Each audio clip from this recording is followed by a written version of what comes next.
अमरनाथ यात्रा करने वाले सभी तीर्थ यात्रियों के लिए बड़ी खुशखबरी है। इस बार आपको डायरेक्ट ट्रेन की सुविधा मिलने जा रही है। ये कब से शुरू होगी और आप सभी के लिए इसमें क्या चार्जेस रहेंगे, ये आप सभी को कंप्लीट डिटेल्स देने जा रहे हैं। 19 और 20 अप्रैल को इनॉग्रेशन की तिथि आई है, पर एक बार फिर से असमंजस की स्थिति बन गई है। ये भी आप सभी को बताएंगे कि ट्रेन का इनॉग्रेशन कब से होगा और अमरनाथ यात्रियों को इसका डायरेक्ट लाभ क्या होगा, क्या लाभ है, क्या फायदे हैं, क्या नुकसान है, ये भी आप सभी को बताएंगे।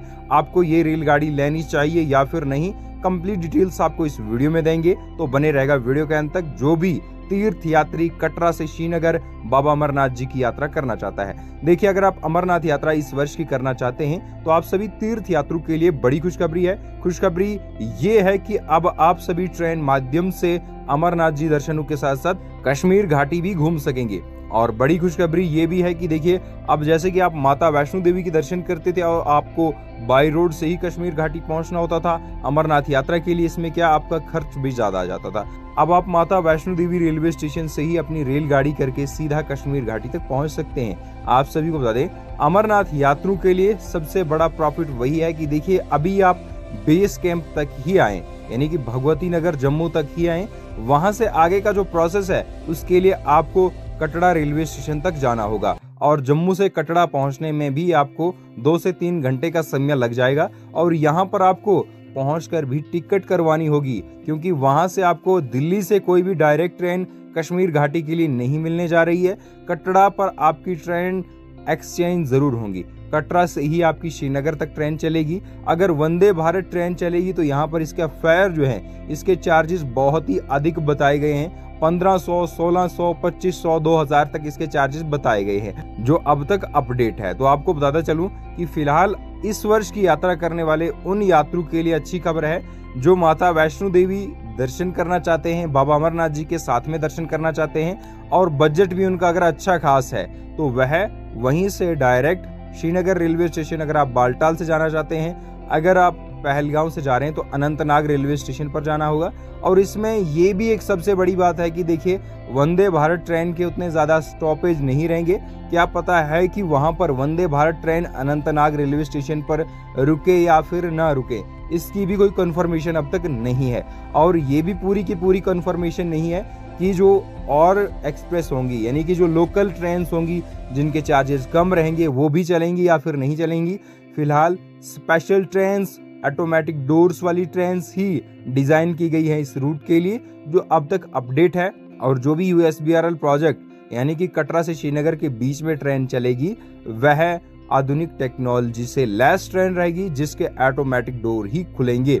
बाकी आप सभी के लिए यही जानकारी है कि देखिए अब तक जो तीर्थ यात्री यात्रा पर आएंगे उन सभी के लिए देखिए जम्मू भगवती नगर बेस कैंप ही एक अच्छा साधन है, जहां से आप अमरनाथ यात्रा कर पाएंगे और इजीली तरीके से कर पाएंगे। क्योंकि देखिए जम्मू रेलवे स्टेशन पर पहुंचने के बाद आप भगवती नगर बेस कैंप पर जाएंगे तो वहां से आपको गाड़ियों की सुविधा मिल जाती है बालटाल और पहलगांव के लिए। जी हाँ, यहाँ से गाड़ियों का चार्जेस भी उतना ज्यादा नहीं है जितना फेयर कटरा टू श्रीनगर वंदे भारत का रखा गया है, उतना जम्मू से बालटाल और जम्मू से पहलगाम बस का भी किराया नहीं है अब तक का जो अपडेट है। ठीक है, जो इनपुट्स की मदद से हमें रेट्स का पता चला है कि जो वंदे भारत ट्रेन है वो कटरा से श्रीनगर के बीच में जब चलेगी तो उसका चार्जेस फेयर क्या रहेगा। फिलहाल और कोई रेट लिस्ट नहीं आई है।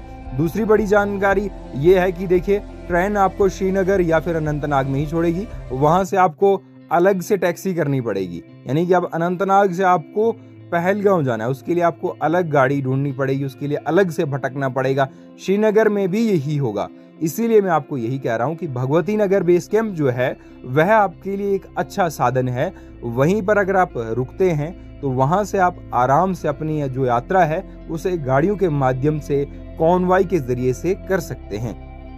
दूसरी बड़ी जानकारी यह है कि जो यात्री माता वैष्णो देवी और अमरनाथ जी के दर्शन करना चाहते हैं, अगर चार्जेस में कमी आती है तो अच्छी बात है कि आप ट्रेन से भी सफर करें। अगर आपके पास बजट अच्छा खासा है तो आप ट्रेन का लुत्फ उठाकर सीधा श्रीनगर और अनंतनाग तक आ लीजिएगा। अगर आपने पहलगांव जाना है तो आप उससे पहले बनिहाल रेलवे स्टेशन पर उतर जाना, तो बनिहाल से आपको अनंतनाग के लिए दूसरी ट्रेन मिल जाएगी जो लोकल सर्विस देगी आपको, और वहां से आप फिर टैक्सी करके सीधा पहलगांव तक पहुंच जाना। यह है कुछ इस तरह का अपडेट। जो इसकी जो स्टिक जानकारी है वो आपको बताएंगे। फिलहाल इसके इनॉग्रेशन को एक बार फिर से जैसे कि टाला जा रहा है। बताया जा रहा है कि आज का जो अपडेट है उसमें ये बताया गया है कि उधमपुर श्रीनगर बारामूला रेल लिंक का उद्घाटन अप्रैल के अंत में हो सकता है, यानी कि हो सकता है पर अब बात आ गई है। ठीक है, एलजी ने कहा है कि 19 या 20 को हो सकता है उद्घाटन। तो फिलहाल हो सकता जो है वो वही है कि असमंजस की स्थिति एक बार फिर से पैदा हो सकती है।